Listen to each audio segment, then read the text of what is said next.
So, the SoCal Open is coming, and I have no idea what I'm going to bring. Will it be demons? Will it be space marines? Will it be Genestealer Cults? Will it be Tyranids? Your guess is as good as mine. But luckily today I have a friend that's going to help me test some things out. We're both going to the SoCal Open. We're both going to meet up, and we're both going to try some stuff today with what we're thinking about taking. Question is it good enough to go to SoCal? Today, hopefully, we'll find out.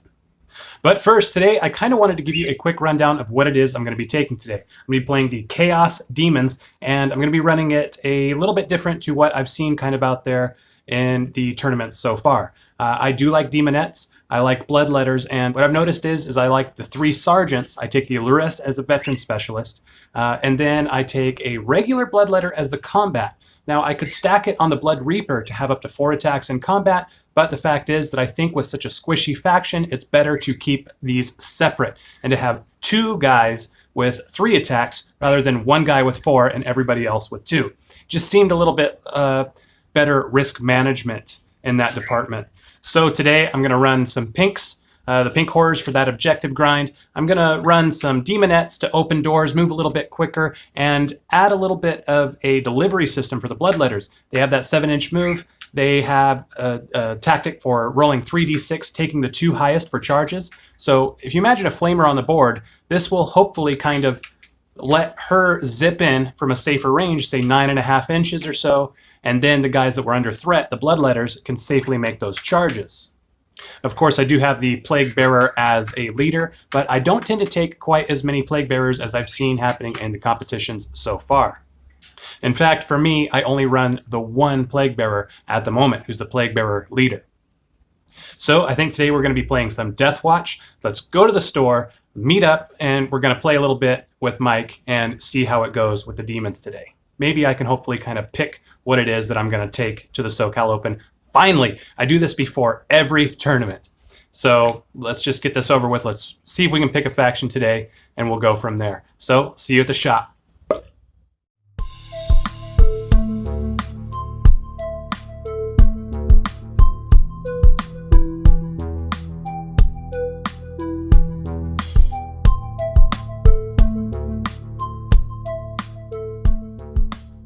Alright, so unfortunately we got here, and every 40k player's worst nightmare has just happened.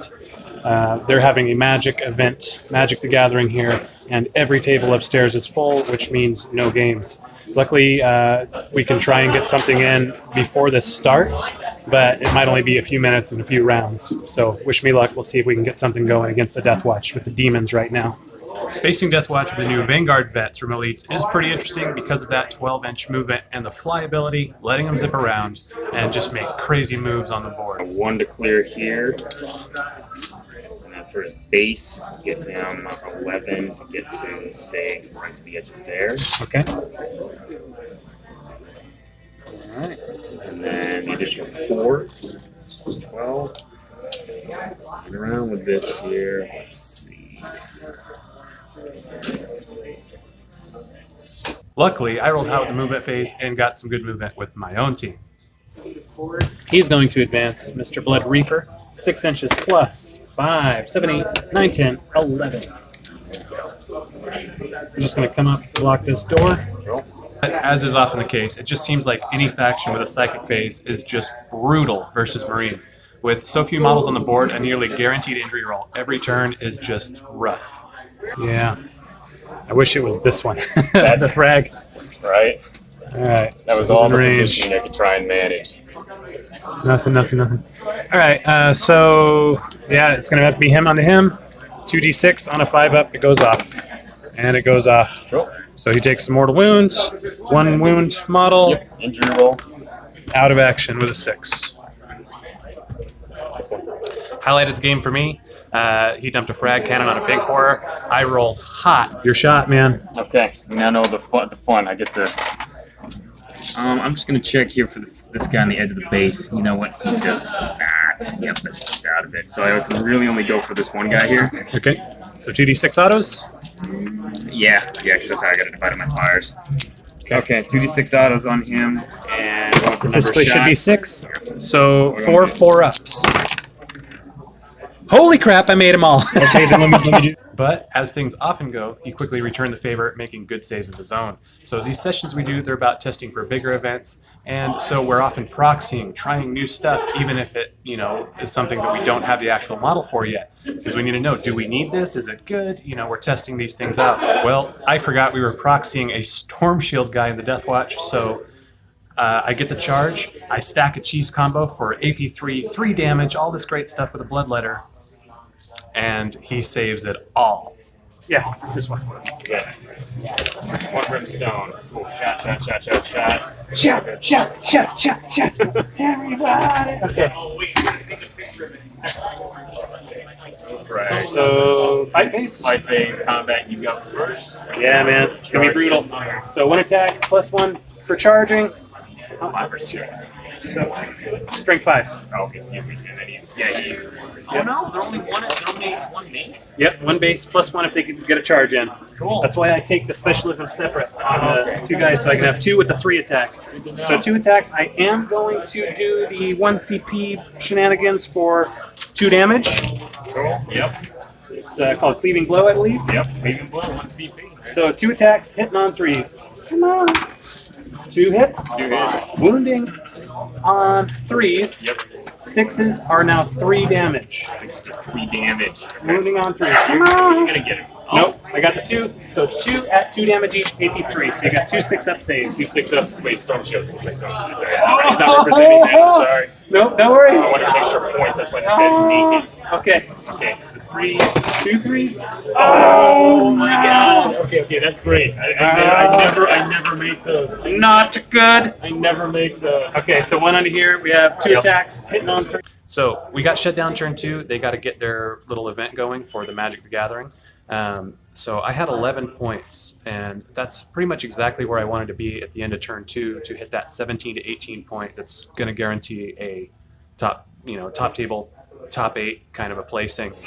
Okay, so I think that's going to be it. God. I get Scout the Field. I get the Bespoke for 2. And I have 2 models within 2 inches of one of your guys. Proximity alerts. So for 1. And I have some more. 2 more.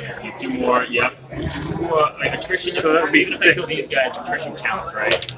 Huh? So even if I got that guy... Yeah, you would. Yep, it counts for that. So I'm about 6, to clear 7, 8, out. 9, 10, 11. So I have 11. What are you at? So that would be 1, 2, oh god, 1, 2, 3, 5. Demons. Demons! There we go! Rather unsurprising, man. Okay. Cool. Alright.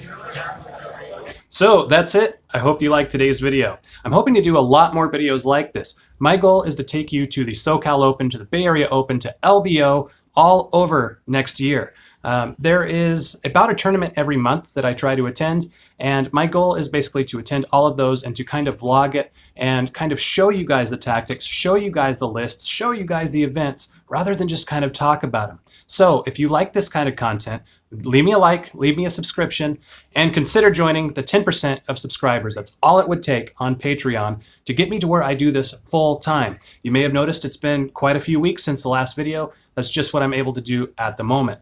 My goal would be to do 2 to 3 videos per week instead of 1 to 2 videos every 2 to 3 weeks, but that's just kind of the way things are now. So if you like this kind of stuff and you think you can float it, all it would take is 10% of current subscribers, people that are already here, subscribe to the channel, to do $5 a month. That's the only Patreon pledge level, just $5 a month per person, cup of coffee, and I can be a full-time YouTuber. Woo! So this is Beeranid 40K. I hope you had a great time today, and I hope to see you again soon. We have another tourney in Santa Monica coming up on the 6th. Maybe I can test another faction. Maybe I'll run demons again, give them another shot.